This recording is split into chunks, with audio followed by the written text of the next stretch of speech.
نحمده ونصلي على رسوله الكريم أما بعد أعوذ بالله من الشيطان الرجيم بسم الله الرحمن الرحيم اهدنا الصراط المستقيم صراط الذين أنعمت عليهم غير المغضوب عليهم ولا الضالين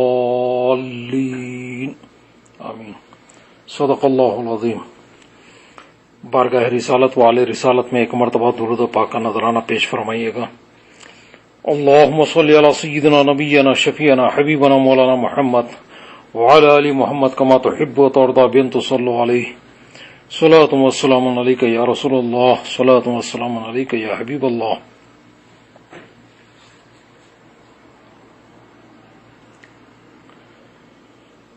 اہدنا الصراط المستقیم، اے اللہ ہمیں سیدھے راستے پر چلا، صراط مستقیم پر چلا، ہدایت کے راستے پر چلا. صراط الذین انعمت علیہم، ان لوگوں کے راستے پر چلا جن پر تیرا انعام ہوا ہے، انعام والوں کے راستے پر چلا مولا. غیر المغضوب علیہم ولا الضالین، ہمیں گمراہوں کے راستے پر اور بھٹکے ہوئے لوگوں کے راستے پر نہ چلا مولا.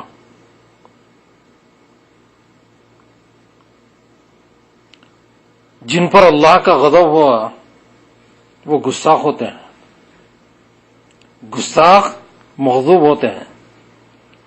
یہود مغضوب ہیں اور اس امت کے مغضوب جو ہے خوارج ہیں، ان پر اللہ کا غضب ہے چونکہ یہ انبیاء کے، اولیاء کے، صالحین کے، شہداء کے، انعام والوں کے یہ گستاخ ہوتے ہیں. تو نام نہاد اہل حدیث غیر مخلدین اس امت کے مغضوب ہیں. یہ غیر مقلدین کچھ ایسے اصول بناتے ہیں جن پر وہ سختی کے ساتھ عمل کر کے اپنا نیا مذہب پھیلانے کی کوشش میں لگے ہوئے ہیں. اب یہ مغضوب جو ہیں، یہ گمراہ، یہ ظالم لوگ جو ہیں، نئے نئے اصول بناتے ہیں تاکہ مسلمانوں کو گھیر سکے، اپنے مذہب میں شامل کر سکے. نئی نئی رعایتیں دیتے ہیں. جس طرح کوئی سیلس مین یا دکاندار جو ہے اپنی طرف راغب کرنے کے لیے ڈسکاؤنٹ دیتا ہے کہ 10% ڈسکاؤنٹ دیا جا رہا ہے، 20% ڈسکاؤنٹ دیا جا رہا ہے. تاجر جس طرح ڈسکاؤنٹ دیتے ہیں مارکیٹس میں، اسی طرح یہ اہل حدیث مسائل میں کیا کرتے ہیں، آسانیاں کا ڈسکاؤنٹ دیتے ہیں.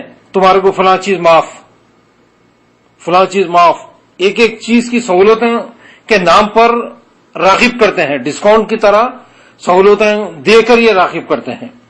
تو ان کے جو اصول ہیں ان میں پہلا اصول یہ ہے کہ پہلے زمانے کے بزرگوں کی کوئی بات ہرگز نہ سنی جائے، چاہے وہ ساری دنیا کے مانے ہوئے بزرگ ہی کیوں نہ ہو، ان کی بات ہی نہ سنی جائے. یہ ایک ان کا پہلا اصول ہے. عوام کو بزن کرتے ہیں کہ دیکھو پہلا اصول یہ ہے کہ پہلے کے لوگوں کی بات ہی نہ سنو، خیر وہ کتنے ہی بڑے بزرگ ہوں. مثال کے طور پر غوث سمدانی، قطب ربانی، محبوب سبحانی، حضور سیدنا شیخ عبد القادر جیلانی رضی اللہ عنہ، جن کے حالات و کرامات اور فضائل و مناقب پر حنفی، شافعی، مالکی اور حنبلی تمام محدثین کرام اور علماء اعظام نے بے شمار کتابیں لکھی اور جن کی عظمت و بزرگی کا ڈنکا سارے عالم میں بج رہا ہے. اب ان کی بات کو نہ مانا جائے، ان کی بات نہ سنی جائے، یہ اہل حدیث کا پہلا اصول ہے. اور اسی طرح جو بزرگ ہیں پہلے کے، حضرت معروف کرخی، حضرت ابو یزید بستامی، حضرت جنید بغدادی، حضرت ابو الحسن خرخانی، حضرت داتا گنج بخش لاہوری، حضرت محی الدین ابن عربی، حضرت امام غزالی، سلطان الہند، حضرت خواجہ غریب النواز، حضرت خواجہ بہاؤالدین نقشبند، حضرت شہاب الدین سہرورد، حضرت سید احمد کبیر رفاعی، حضرت مولانا رومی، حضرت شیخ فرید الدین عطار، حضرت قطب الدین بختیار کاکی، حضرت خواجہ بندہ نواز، حضرت فرید الدین گنج شکر، حضرت خواجہ باقی باللہ، حضرت مجدد الفسانی، حضرت شیخ عبدالحق محدث دہلوی، حضرت محبوب الہی نظام الدین محبوب الہی، حضرت اشرف یحییٰ منیری، حضرت مخدوم اشرف جہانگیر سمنانی، حضرت یوسف بن اسماعیل نبہانی، مولانا احمد رضا خان فاضل بریلوی، حضور محدث اعظم ہند رحمہم اللہ، یہ دنیا اسلام کے ان مشہور ترین اولیاء اللہ کی تعلیمات کو ماننے والا کبھی غیر مخلد نہیں ہو سکتا. جتنے اولیاء اللہ ہیں ان کے تعلیمات کو ماننے والا کبھی بھی غیر مخلد نہیں ہوتا. لیکن غیر مخلدین چاہتے ہیں کہ عوام کو ان سے دور رکھیں، ان کو سمجھا دیتے ہیں کہ یہ بزرگوں کے باتوں کو نہ مانیں جو پہلے گزر چکے ہیں. پہلے کے بزرگوں کو صرف نظر کریں، ان کا پہلا اصول ہے. اس لیے اہل حدیث غیر مخلدین کے سارے اصولوں میں سب سے اہم یہی اصول ہے کہ پہلے کے بزرگوں میں سے کسی کی کوئی بات ہرگز نہ سنی جائے. تو یہ ذہن نشین کرا دیتے ہیں اہل حدیث کہ سابق کے جتنے بڑے بڑے بزرگان دین گزرے ہیں امت کے، ان کو آپ نظر انداز کر دیں، آپ ان کی کوئی بات کو نہ سنیں. آپ یہ دور جدید ہے، لہذا وہ دور قدیم کے لوگوں کی باتوں کو چھوڑ دیں. یہ اچھا، دوسرا اصول غیر مخلدین کا نام نہاد اہل حدیث کا یہ ہے کہ قرآن مجید کی تفسیر لکھنے والے بڑے بڑے مفسرین اور قرآن و حدیث سے مسائل نکالنے والے بڑے بڑے مجتہدین میں سے کسی کی کوئی تفسیر اور کسی مجتہد کی کوئی بات ہرگز نہ مانی جائے. پہلا اصول یہ کہ بزرگوں کا نہ مانے. دوسرا اصول یہ بنائے کہ سابق میں جو بھی تفاسیر لکھی گئی یا احادیث کی شروحات لکھی گئی ان بزرگوں کو بھی نہ مانا جائے، ان کی کوئی کتابوں کو دیکھا نہ جائے، کسی چیز کو ان کے کتابوں کو نہ دیکھیں، ان کے مسائل کو نہ دیکھیں. ان مجتہدین میں سے کسی کی کوئی تفسیر اور کسی مجتہد کی کوئی بات ہرگز نہ مانی جائے. اس لیے کہ غیر مخلدین کا خیال ہے کہ قرآن و حدیث ہر شخص سمجھ سکتا ہے، اس کے لیے کسی بڑے علم کی ضرورت نہیں. تو لہذا یہ سابق کے جتنے بھی کتابیں ہیں، تفاسیر ہے، شروحات ہیں، حدیث کے کتابیں ہیں، سیرت کی کتابیں ہیں، یہ تمام کتابوں کو بھی نہ پڑھا جائے. چونکہ اب قرآن سامنے رکھ لیں، ڈکشنری دیکھیں، اب معنی سمجھتے چلے جائیں، دین سیکھتے جائیں. یہ اصول ہے ان کا. سلف صالحین اور دنیا اسلام کے بڑے بڑے مفسرین اور مجتہدین کے عقائد، نظریات، افکار اور تعلیمات سے دور کرنے کے لیے یہ اصول بنایا گیا کہ ان کے سابقہ جتنے سلف صالحین ہیں اور دنیا اسلام کے بڑے بڑے مفسرین مجتہدین کے عقائد و نظریات سے دور کرنے کے لیے یہ اصول بنائے کہ ان کے کوئی کتابیں نہ پڑھی جائے، کوئی تفاسیر نہ دیکھی جائے، کوئی احادیث کے شروحات نہ دیکھے جائے، ان کا علمی کارنامے، ان کے تصانیف کچھ بھی نہ پڑھے جائیں. اور یہ لوگ اپنے آپ کو کیا کہتے ہیں؟ سلفی. یعنی سلفی ہم اسلاف کو ماننے والے. تو بتاؤ کیا امام اعظم سلفی نہیں ہے؟ اسلاف صالحین میں نہیں ہے؟ کیا امام شافعی، امام مالک، امام احمد بن حنبل یہ تمام اسلاف میں نہیں ہے؟ یہ سب اسلاف ہیں. تو یہ مجتہدین، صحابہ کرام، تابعین، تبع تابعین، اولیاء اعظام، یہ سارے اسلاف ہیں، یہ اسلاف صالحین ہیں. تو ان اسلاف کو تو ہم مانتے ہیں. اللہ تبارک و تعالیٰ فرماتا ہے صراط الذین انعمت علیہم، یہ دعا سکھائی گئی ہے، اللہ ہمیں ان لوگوں کا راستہ چلا جن پر تو نے انعام کیا. انعام کون؟ انعم اللہ علیہم من النبیین والصدیقین والشہداء والصالحین. انبیاء، صدیقین، شہداء، صالحین، یہ تمام جو ہے انعام والے ہیں. ہم ان انعام والوں کو، ان اسلاف صالحین کو ہم مانتے ہیں، ان کے کتابوں کا مطالعہ کرتے ہیں، ان کے تفاسیر کا مطالعہ کرتے ہیں، ان کے عقائد، نظریات کو ہم اختیار کرتے ہیں. ہمارے مذہب کی یہی بنیادیں ہیں، کیونکہ ہمیں ان اسلاف صالحین کے نقش و قدم پر چلنا ہے. ہدایت کی منزل تو یہی ہے، ہدایت پانا ہے تو اسلاف صالحین کی روش کو اختیار کرنا ہے. انعم اللہ علیہ من النبیین والصدیقین والشہداء والصالحین. تو ان کی روش کو اختیار کریں تو ہم صراط مستقیم پر پہنچیں گے، اور اگر ان کی روش سے دوری اختیار کریں گے تو یہ جہنم رسید ہو جائیں گے۔ تو اہل حدیث چاہتے ہیں یہی ہے کہ اسلاف صالحین کو نہ مانا جائے، یعنی انعام والوں کے راستے سے ہٹانے کی سازشیں کر رہے ہیں یہ لوگ۔ ان کی ساری کوششیں یہی ہے کہ کسی بھی طرح امت کو، مسلمانوں کو جو ہے اسلاف صالحین یعنی انعام یافتہ بندوں کے راستے سے ہٹایا جائے، ان سے نفرت دلائی جائے، ان سے بغض ڈرا جائے۔ تو یہ کسی بھی طرح منزل پہ نہیں پہنچ سکتے اور خود کو سلفی کہتے ہیں، حالانکہ اسلاف کے سب سے بڑے دشمن یہی ہے۔ یہ ختم سلفی نہیں ہو سکتے، یہ شیاطین کے سلفی ہیں۔ ان کا سلف جو ہے ابن تیمیہ وہاں تک جاتے ہیں، ابن عبد الوہاب نجدی کو سلفی کہتے ہیں۔ یہ اسلاف ان کو مانتے ہیں، یہ اولیاء کاملین کو، بزرگان دین کو، تابعین کو، تبع تابعین کو، صحابہ کرام کو یہ اسلاف نہیں مانتے ہیں، بلکہ ابن تیمیہ، ناصر البانی، یہ لوگوں کو اسلاف مانتے ہیں۔ یہ تو پہلا اصول ان کا یہ ہے کہ جو پہلے کے جو بزرگ ہیں ان کو نہ مانا جائے، ان کی کسی بات کو نہ سنی جائے۔ دوسرا اصول یہ کہ ان کے کتابوں کو، ان کے تفاسیر کو نہ پڑھا جائے۔ تیسرا اصول یہ ہے،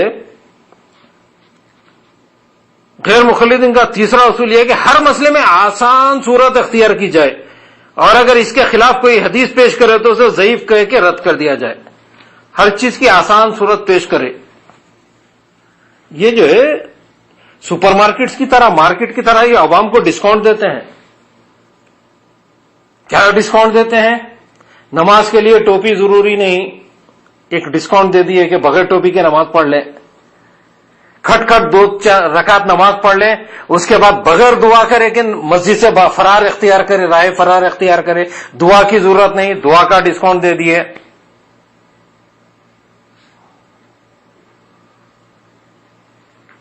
تو یہ اس طرح سے ایک کے بعد ایک اس طرح سے یہ کیا کرتے ہیں، چھوٹ دیتے چلے جاتے ہیں۔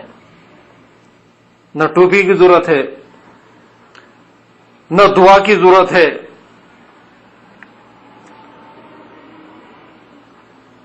یہ کیوں رعایتیں دیتے ہیں؟ تاکہ لوگ ان کے قریب آ جائیں، کہ ان کی سہولتوں کو دیکھ کر کرے اس مذہب میں تو بہت ہی آسانی ہے، کچھ بھی کریں یا تو چھوٹی چھوٹ ہے۔ یہ تو دن کو آسان بنا کے پیش کر رہے ہیں، آسان نہیں بلکہ مذاق بنا کے رکھے ہیں یہ لوگوں نے۔ تو یہ چھوٹ دے رہے ہیں، اس لیے کہ انسان کی خاصیت ہے کہ وہ آسان کو پسند کرتا ہے۔ تو حنفی، شافعی، مالکی اور حنبلی مقلدین سب ہمارے مذہب کی آسانی دیکھ کر اپنا قدیم مذہب چھوڑ دیں گے اور غیر مقلد ہو کر ہمارا نیا مذہب قبول کر لیں گے، اس لیے یہ آسانیاں دیتے ہیں۔ ہر معاملے میں آسانی۔ اب نماز تراویح کتنے رکعت؟ 20 رکعت نماز تراویح۔ میں آپ کو بتاؤں فجر کے کتنے رکعت ہوتے ہیں؟ 2 رکعت فرض، ظہر کے 4 رکعت، 6 ہو گئے، عصر کے 4 رکعت فرض، 10 ہو گئے، مغرب کے 3 رکعت، عشاء کے 4 رکعت اور وتر کے 3 رکعت، ملاؤ کتنے؟ 20 رکعت۔ یہ 20 رکعت تراویح کے ہیں۔ یہ جو فرض رکعتیں ہیں، اتنے ہی رکعتیں جو ہے تراویح میں سنت موقعہ رکھی گئی ہیں۔ تو اہل حدیث یہ ایک سہولت دیتے ہیں عوام کو کہ 8 رکعت تراویح کا مسئلہ بھی اسی اصول کے تحت ہے کہ مسلمان دن بھر روزہ رکھنے کے ساتھ کاروبار کی مشغولیت کے ساتھ وہ تھک جاتے ہیں اور کھانے کے بعد چاہتے ہیں کہ جلد آرام کریں، تو انہوں نے 20 رکعت کی بجائے 8 رکعت کر دی تاکہ مسلمان 12 رکعت کی چھوٹ پا کر غیر مقلد ہو جائیں اور ہمارا نیا مذہب قبول کر لیں۔ حالانکہ صحابی رسول حضرت صاحب بن یزید رضی اللہ تعالیٰ عنہ سے حدیث شریف مروی ہے، انہوں نے فرمایا کہ ہم صحابہ کرام حضرت عمر فاروق رضی اللہ تعالیٰ عنہ کے زمانے میں 20 رکعت تراویح اور وتر پڑھتے تھے۔ یہ صحابہ کرام کا عمل ہے، سیدنا فاروق اعظم کا عمل ہے۔ یہ اسی لیے سیدنا فاروق اعظم کے مخالف ہے۔ یہ اہل حدیث جو ہے شدید مخالف ہے سیدنا فاروق اعظم کے، کئی مسائل میں مخالف ہیں یہ، تو تراوی کے مسئلے میں بھی مخالف ہیں یہ. سیدنا فاروق اعظم نے اہتمام کے ساتھ 20 رکعت تراوی پڑھنے کا اہتمام فرمایا تھا. تو اہل حدیث کیا کرتے ہیں 8 رکعت. تو یہ کیا ہے, چھوٹ دے رہے ہیں, ڈسکاؤنٹ دے رہے ہیں تاکہ لوگ ان کے مذہب میں داخل ہو جائیں, اہل حدیث غیر مقلد بن جائے. غیر مقلدین کے نزدیک 20 رکعت تراوی کی حدیثیں غلط, صحابہ کرام کا 20 رکعت تراوی پڑھنا غلط, حضرت امام شافعی کا تراوی کو 20 رکعت قرار دینا غلط. حضرت شاہ ولی اللہ محدث دہلوی نے جو اپنی کتاب حجت اللہ البالغہ میں لکھا ہے عدد 20 رکعت, یعنی تراوی کی رکعتیں 20 ہیں, یہ بھی ان کے نزدیک غلط. اب یہ سارے اسلاف صالحین بلکہ صحابہ کرام سے اولیاء اللہ اور بزرگان دین علماء محدثین سب نے 20 رکعت قرار دیا ہے, لیکن نام نہاد اہل حدیث کہتے ہیں کہ یہ سب ضعیف احادیث ہے. ان کا عمل بھی ضعیف بتاتے ہیں, احادیث بھی غلط اور صحابہ کرام کا عمل بھی نعوذ باللہ غلط بتاتے ہیں, کیونکہ ان کے نزدیک صحابہ کرام کا عمل کوئی حجت نہیں ہے, اقوال صحابہ کو حجت نہیں مانتے, یہ صحابہ کرام کو معیار نہیں مانتے. یہ لوگ نام نہاد اہل حدیث غیر مقلدین جو ہے صحابہ کرام کے اقوال کو, ان کے اعمال کو, ان کے افعال کو حجت نہیں مانتے, یہ کوئی معیار نہیں مانتے. اہل حدیث چاہتے ہیں کہ دین میں آسانی اور چھوٹ دے کر سب کو اہل حدیث غیر مقلد بنا لیا جائے, لوگ سہولت پسند ہو کر اہل حدیث بن جائیں اور ائمہ دین سے اظہار بیزارگی اختیار کرنے لگیں. یہ ان کا اصول ہے. تو یہ انعام والے راستے سے ہٹانا چاہتے ہیں, یہ انعام والا جو راستہ ہے, انعام والوں کے راستے سے ہٹانا چاہتے ہیں. یہ نبیین, صدیقین, شہداء و صالحین کے راستے سے یہ ہٹانا چاہتے ہیں, اور یہ دین میں نئی نئی سہولتوں کے نام پر دین کو بدل دینا چاہتے ہیں. اسی طرح عوام کو ایک ایک ڈسکاؤنٹ, تراوی میں بھی ڈسکاؤنٹ, اب نماز میں بھی ڈسکاؤنٹ دے رہے ہیں. نماز میں کیا ڈسکاؤنٹ دیتے ہیں یہ لوگ؟ زکوٰۃ. نماز میں یہ ڈسکاؤنٹ دیتے ہیں کہ حالت سفر میں تمام سنتیں, نفل, واجبات سب معاف. یہ ان کا ڈسکاؤنٹ ہے. یہ ہر چیز میں ڈسکاؤنٹ ہے نا, تراوی میں بھی ڈسکاؤنٹ دے دیا, اور یہ نوافل, واجبات, سنتیں سب معاف کر دیتے ہیں یہ اہل حدیث. یہ شیعوں کی طرح یا خوجے, اسماعیلی خوجے جو ہوتے ہیں ان کی طرح ہر چیز معاف کر دیتے ہیں. پوپ جیسا ان کے ماننے والوں کے گناہوں کو معاف کرتا ہے, تو یہ اہل حدیث بھی کیا کرتے ہیں, نمازیں معاف کروا دیتے ہیں. حالت سفر میں جتنے بھی نوافل, سنتیں ہوتے ہیں, واجبات ہوتے ہیں, سب کو معاف کر دیتے ہیں. ضرورت نہیں ہے کسی کی 2 رکعت فجر پڑھ لیں, 2 رکعت ظہر پڑھ لیں, 2 رکعت عصر پڑھ لیں, 3 رکعت مغرب پڑھ لیں, 2 رکعت عشاء پڑھ لیں, ختم. 2 منٹ میں پڑھ لیں, وہ بھی ایک ساتھ پڑھ لیں, وہ بھی ڈسکاؤنٹ. اس میں بھی وقت جو ہے ظہر کے وقت 4 رکعت 2 رکعت پڑھ لیں, جمع بین الصلاتین کر لیں, ظہر اور عصر ایک ساتھ پڑھ لیں. یہ اپنی شریعت ہے ان کی, منمانی شریعت ہے یہ. اسی طرح مغرب عشاء پڑھ لیں یہ سفر میں, تو یہ بھی ڈسکاؤنٹ دیتے ہیں. تو دین کو بدل کے رکھ دیتے رہے ہیں یہ لوگ. تو زکوٰۃ کے مسئلے میں بھی ڈسکاؤنٹ, سہولت دے رہے ہیں تاکہ لوگ جو ہے راغب ہو سکیں. کیونکہ لوگوں کو عام طور پر انسان کو دولت سے محبت ہوتی ہے, وہ چاہتا ہے کہ اپنا مال خرچ نہ کرے.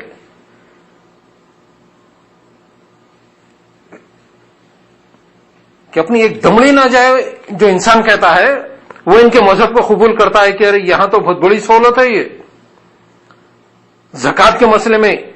تو زکوٰۃ کے مسئلے میں یہ ہے کہ تجارت کے مال اور چاندی, سونے کے زیورات میں زکوٰۃ واجب نہیں.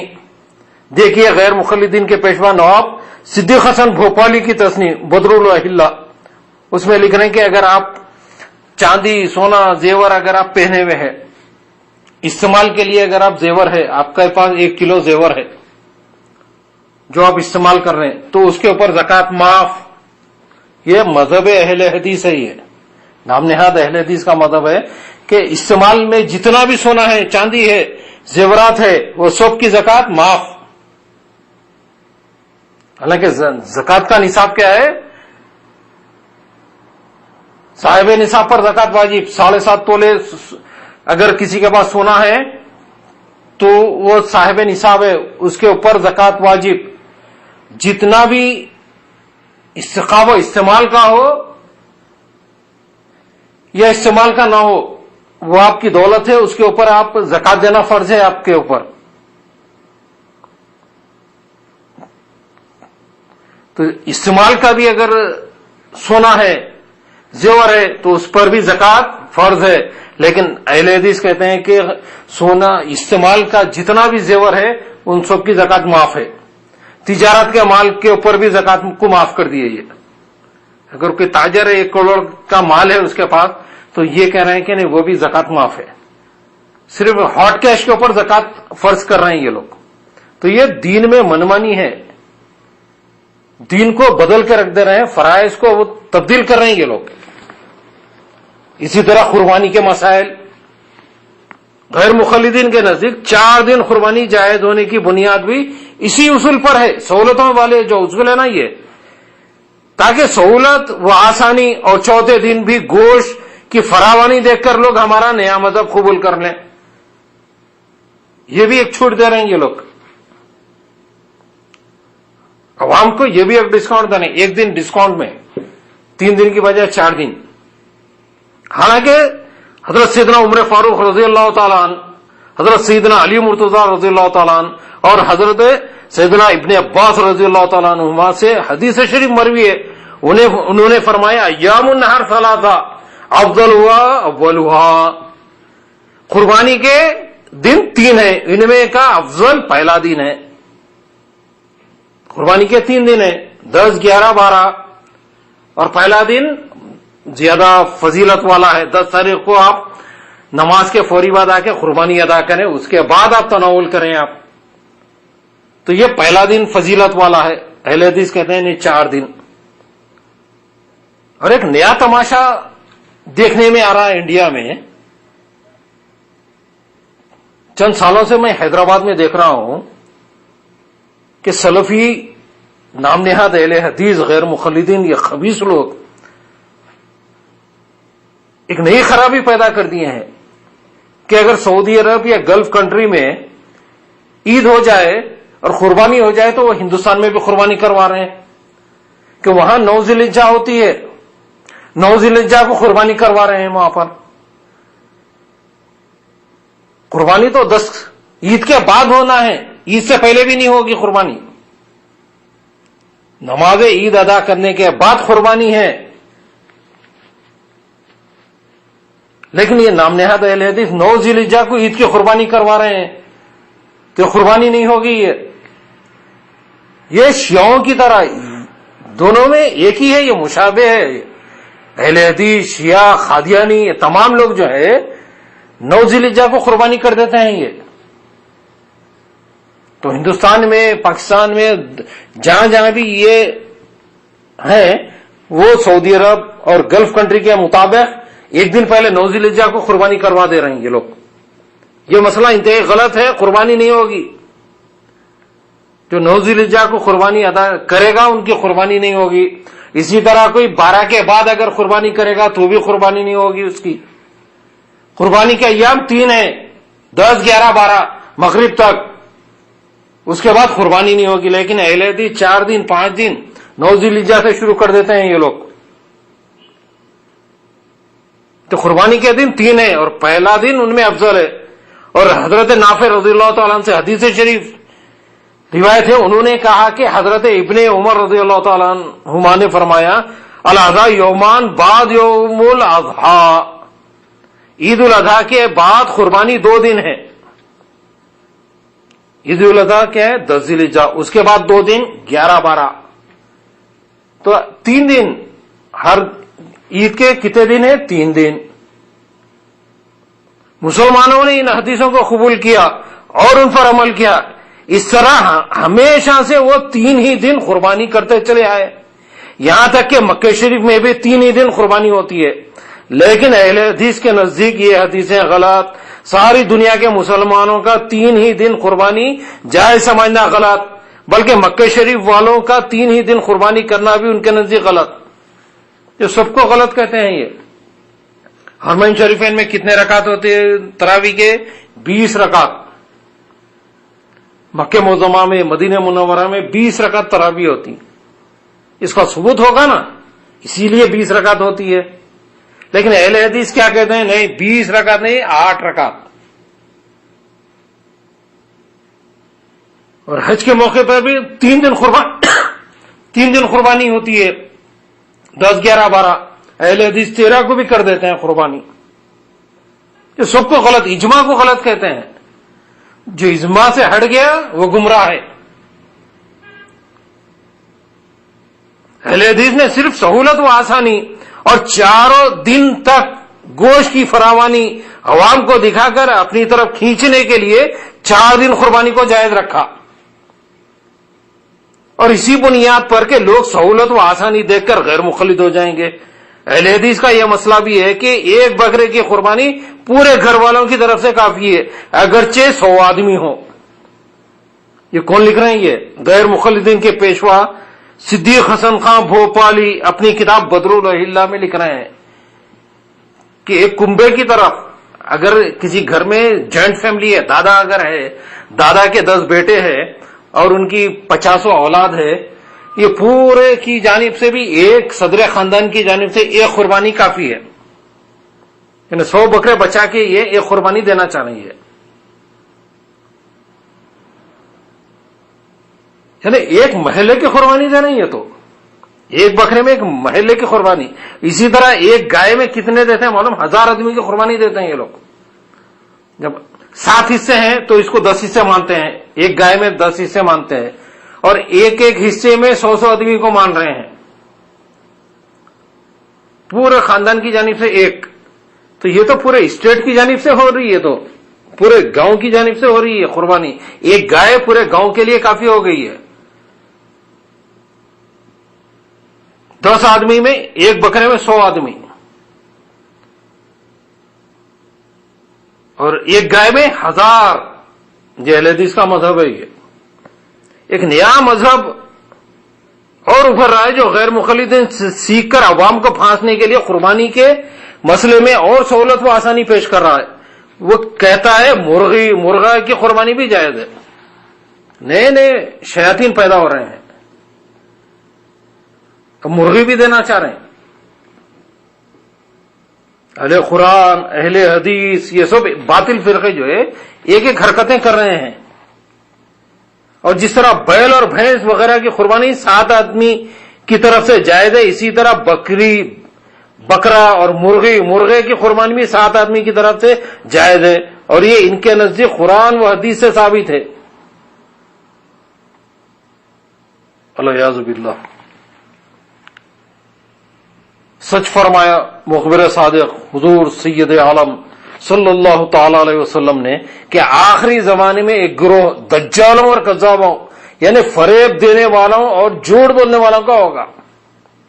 وہ تمہارے سامنے ایسی باتیں لائیں گے جن کو نہ تم نے کبھی سنا ہوگا نہ تمہارے باپ دادا نے.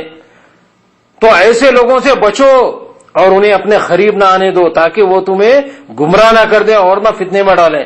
یہ مشکات شریف اور مسلم شریف کی حدیث ہے. تو ان نام نہاد اہل حدیثوں سے بچو، آپ ان کی صحبتوں سے بچو. ان کی صحبت ایمان کے لیے مضر ہے، جذامیہ اور ایڈز کے مریض سے خطرناک ہے. یہ خارش والا کتا اگر کسی کو کاٹ لے تو وہ انسان بے جان ہو جاتا ہے، لیکن اہل حدیث اگر کسی کو کاٹ لے تو وہ بے ایمان ہو جاتا ہے. تو ان کی صحبتوں سے بچو.